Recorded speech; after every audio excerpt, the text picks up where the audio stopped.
Hi wizards ఈరోజు మరొక interesting వీడియోతో మీ ముందుకు వచ్చాం. అదేమిటంటే డాకు మహారాజ్ రివ్యూ చెప్పే ముందుగా మా ఛానల్ సబ్స్క్రైబ్ చేసుకోండి, లైక్ చేయండి, షేర్ చేయండి. చూస్తున్నారు కానీ ఎవరు సబ్స్క్రైబ్ చేసుకోవట్లేదు, ప్లీజ్ సబ్స్క్రైబ్ మీ. డాకు మహారాజు మొట్టమొదటిగా స్టోరీలు ఏంటంటే సంక్రాంతి బరిలో మన రెండో సినిమాగా మనకి 2020 సంవత్సరం సంక్రాంతి బరిలో రెండో సినిమాగా డాకు మహారాజు బాలకృష్ణ హీరోగా బాబికుల డైరెక్షన్ మన ముందుకు వచ్చింది. అయితే మొట్టమొదటిగా స్టోరీలు ఏంటంటే నీటి సమస్యతో ఇబ్బంది పడుతున్న ఒక గ్రామాన్ని పట్టి పీడిస్తున్న విలన్ గ్యాంగ్ నుంచి ఆ నీటి వాళ్ళని ఏ విధంగా కాపాడాడు, అలాగే విలన్ పాపని ఎందుకు సంరక్షిస్తున్నాడు అనే స్టోరీలో ఏంటో మనకి బాబికొల్లి రాసుకున్నాడు అనమాట. అయితే ఇందులో బాలకృష్ణ 2 విభిన్న పాత్రలు పోషించాడు అనమాట. ఒకటి డాకు మహారాజ్ పాత్రగా, నెక్స్ట్ ఇంకోటి ఇంజనీర్ సీతారాం పాత్రగా పోషించాడు. ఫస్ట్ హాఫ్ మొదలటం స్టార్టింగ్లోనే మంచి సీన్స్ రాసుకున్నాడు. ఆ ఇంట్రడక్షన్ ఫైట్ మంచి స్లాట్ ఇచ్చాడు అనమాట బాబికొల్లి. ఫస్ట్ హాఫ్లోనే మంచి స్లాట్ ఇచ్చాడు. ఫస్ట్ ఇంట్రడక్షన్లోనే బాలకృష్ణ ఇంట్రడక్షన్లో మంచి స్లాట్ ఇచ్చాడు అనమాట. ఫస్ట్ హాఫ్ వచ్చేసి పాపకి బాలకృష్ణ మధ్య వచ్చే సన్నివేశాలు చాలా ఆకట్టుకుంటాయి. అలాగే ఆ ఫ్యామిలీని ఎందుకు కాపాడుతాడు విలన్ గ్యాంగ్, ఎందుకు విలన్ గ్యాంగ్ పాప ఫ్యామిలీ మీద ఎందుకు పడతారు అనేది మంచి స్టోరీలో ఎంతో రాసుకున్నాడు. అయితే బాబికొల్లి ఏం చేశాడంటే ప్రతి ఒక్క షాటు బాలకృష్ణ కనపడే ప్రతి ఒక్క షాటు గూస్ గమ్స్ వచ్చే సీన్లు రాసుకున్నాడు అనమాట. ఎందుకంటే ఆ డైలాగ్ చూస్తుంటే ఫస్ట్ హాఫ్ మొత్తం మనకి police officer investigation Daaku Maharaj jail నుంచి తప్పించుకున్న తర్వాత పోలీస్ ఇన్వెస్టిగేషన్ చేస్తూ ఉంటాడు ఒక ఆఫీసర్. అయితే ఆ డాకు మహారాజ్ ఉన్న సబ్ జైలుకి వెళ్ళినప్పుడు అక్కడ బాలకృష్ణ గురించి సెర్చ్ చేసేటప్పుడు ఆ ఇమేజెస్ బాలకృష్ణ ఇమేజెస్ ఆ పోలీస్ ఆఫీసర్ ముందు కనపడతా ఉంటే అక్కడ అయితే మైండ్ పోయింది అనమాట. చాలా బాగా రాసుకున్నాడు, అక్కడ వండర్ఫుల్గా రాసుకున్నాడు. అలాగే నెక్స్ట్ ఇంటర్వెల్ బ్యాంక్ వచ్చేసి అప్పుడు ఫస్ట్ హాఫ్ మొత్తం బాబీ డియల్ కనపడ్డాయి ఆడ. ఆ సెకండ్ హాఫ్లో అంటే ఫస్ట్ హాఫ్ మొత్తం విలన్ వచ్చేసి రవికిషన్ అంటే రేస్ గోరంలో విలన్ రవికిషన్ అనమాట. అతనితో నడిచిపోయింది. తర్వాత సెకండ్ హాఫ్ వచ్చేసి ఇంటర్వెల్ బ్యాంక్ ఎలా బలంగా రాసుకున్నాడు బాబీ డియోలో. ఇంటర్వెల్ బ్యాంక్ చాలా బలంగా రాసుకున్నాడు. ఎందుకంటే ఇక్కడ ఒక విలన్ చంపుతూ ఉంటుంటే ఆ విలను బాబీ డియోలకు ఫోన్ చేస్తాడు అనమాట, ఇక్కడ డాకు మహారాజ్ ఉన్నాడు అని. అయితే ఇక్కడ చేస్తూ ఉంటుంటే అక్కడ బాబీ డియోలు కూడా పులితో పోరాడే ఆ సీన్స్, పులిని చంపే సీన్ కూడా చూపిస్తూ ఉంటాడు. అంటే అక్కడ ఇంటర్వెల్ బ్యాంక్ ఎలా ఉందంటే మనం ఆలోచిస్తే అభిమానులకు ఎలా ఉంటుందంటే ఇంటర్వెల్ తర్వాత second half Bobby Deol enter అవుతుంది కాబట్టి ఇంకా వాళ్ళిద్దరి మధ్య మంచి సన్నివేషన్స్ అంటే బాబీ డియోల ద్వారా ఏమనిపిస్తారు కంబ్యాక్ నువ్వు కాదు వెళ్ళేది నేను రావాలి డాకు మహారాజ్ ఎదురుగా అని డైలాగ్ చెప్పేస్తాడు. నేనేమనుకున్నానంటే ఇంటర్వెల్ బ్యాంక్ తర్వాత అంటే సెకండ్ హాఫ్లో బాబీ డియోలు బాలకృష్ణకి చాలా వండర్ఫుల్గా ఉండబోతున్నాయి, యాక్షన్ సీన్స్ ఉండబోతున్నాయి అని అనుకున్నాను. అలా ప్రతి ఒక్క అభిమానం నేనే కాదు ప్రతి ప్రేక్షకుడు అభిమానం అలా అనుకున్నాడు. ఏదైనా సరే వాల్తీరులో చిరంజీవిని ఏ విధంగా చిరంజీవిని చూస్తే ఫ్యాన్స్ ఏ విధంగా ఖుషి పడతారో సంబరపడతారో ఎలా చూపించాడో అలా విధంగా బాబికొల్లి డాకు మహారాజులో బాలకృష్ణ ఆ విధంగా చూపించాడు. అసలు ప్రతి ఒక్క షాటు ఆ బాలకృష్ణ వస్తుందంటే బీజిఎం పోరకాలు మొదలవుతాయి అనమాట. తమ్మన్ సినిమాలంటే తమ్మను బాలకృష్ణ సినిమాలకు ఒక విధంగా మిగతా సినిమాలకి ఒక విధంగా బీజిఎం ఇస్తే బాలకృష్ణ సినిమాలకు ఒక విధంగా బీజిఎం ఇస్తాడు. అంటే బాలకృష్ణ సినిమాలకి తమ్మనికి పోనకాలు వస్తాయి అన్నమాట. మాత మోగింది అనమాట ఆ పోనకాలు. ఆ తమ్మని బీజిఎం వండర్ఫుల్గా ఉంది. అలాగే ఇంకోటి కామెడీ ఫస్ట్ హాఫ్ వచ్చేసి పిల్లకి పాపకి మధ్య సన్నివేశాలు రాసుకుంటాడు ఆ హీరో. ఎక్కడ ఫస్ట్ హాఫ్ మాత్రం మాత్రం షాప్కి జరిగిపోద్ది, ఎక్కడ బోర్ కొట్టి లాగ్ చేసే సన్నివేశాలు ఎక్కడా ఉండవు. మొత్తం బోర్ కొట్టకుండా లాగ్ వెళ్ళిపోయింది. ఫస్ట్ హాఫ్ ముగిసిన తర్వాత సెకండ్ హాఫ్లో ఇంజనీర్ పాత్ర మనకు కనపడతాడు బాలకృష్ణ.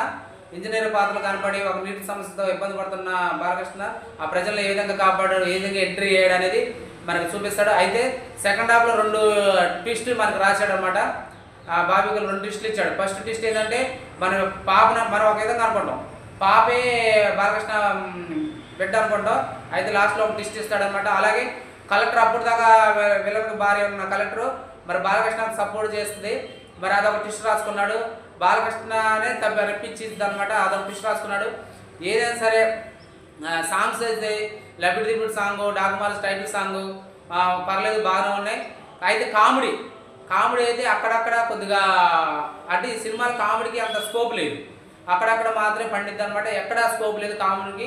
సెంటిమెంట్ ఇట ఊరు నుంచి వెళ్ళిపోయిన బిడ్డ ఆ ఫ్యామిలీ సతమతమవుతుంది, అంటే లవ్ మ్యారేజ్ చేసుకొని ఇంటిని విడిచిపోయిన బిడ్డ ఒక ఫ్యామిలీ ఎలా సఫర్ పడిద్దో ఆ ఫ్యామిలీ సఫర్ పడే సీన్స్, అలాగే అక్కడ చనిపోయిన తర్వాత తన కలెక్టర్ గారు తన భార్యకి అంటే నా అన్న ఉన్నాడు అనే సీన్స్ అన్నీ ఆ సెంటిమెంట్ కాకపోతే పండిందని చెప్పవచ్చు. కామెడీ పడకపోయినా సెంటిమెంట్ కాకపోతే పండిందని చెప్పవచ్చు. తర్వాత డైలాగ్స్ చూసుకుంటే బాలకృష్ణ సినిమా అంటేనే డైలాగ్ కింగ్ అని చెప్తాం, మరి ప్రతి ఒక్క డైలాగ్ ఉందన్నమాట. అందులో ఒక 2-3 డైలాగులు చెప్తాను అనమాట. ప్రతి ఒక్క 10 నిమిషాలకు డైలాగ్ ఉందన్నమాట బాలకృష్ణ సినిమా. ఈ సినిమాలో డాక్ మహారాజులో వార్నింగ్ చచ్చేవాడు ఇవ్వకూడదు, చంపేవాడు ఇవ్వాలి అని అంటాడు. వాళ్ళు నేను ఎవరైనా చదువులో మాస్టర్స్ చేస్తారు, నేను చంపడంలో మాస్టర్స్ చేశాను అనే ఒక డైలాగు. అలా పద్ధతి అలా చేస్తూ ఉంటాడు. ప్రతి ఒక్క డైలాగ్ ఉన్నాయి అనమాట. అభిమానులకి ఖుషి సంబరపడే మాస్ ఎలిమెంట్స్ అన్ని సినిమాలో ఉన్నాయి. బాలకృష్ణ ఫ్యాన్స్కి ఏ విధంగా కావాల్సిన మాస్ ఎలిమెంట్స్ అన్ని సినిమాలో ఉన్నాయి.